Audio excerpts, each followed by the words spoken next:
One of my best friends, I'd known him for many, many years. He started out as a porter, and he worked his way up, and he became a manager. And then he wanted to get out of the area that he was at, and he wanted to go to a major city and get a job at a property.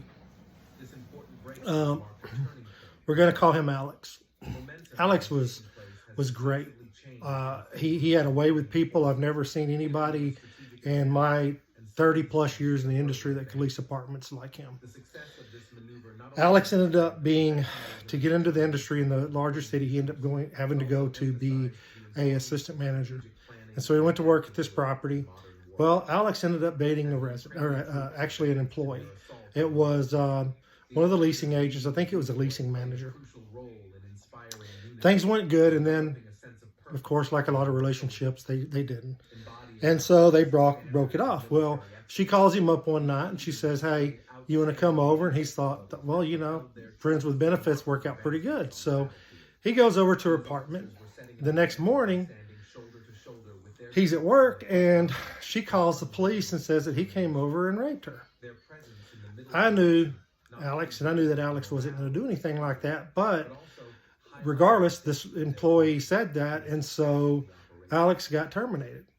And the cops didn't believe the case. And so luckily, Alex didn't get put in jail or anything like that. Well, this strung on for about 2.5, 3 years. In the court, that's kind of the length that it takes to get things through the process.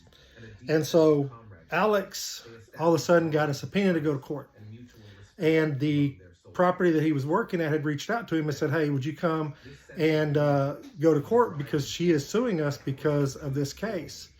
And so Alex went to the courthouse, and before they could even get started, they did a background check and found out that she had done this previously at 4 other companies and that it was all a way for her to get money.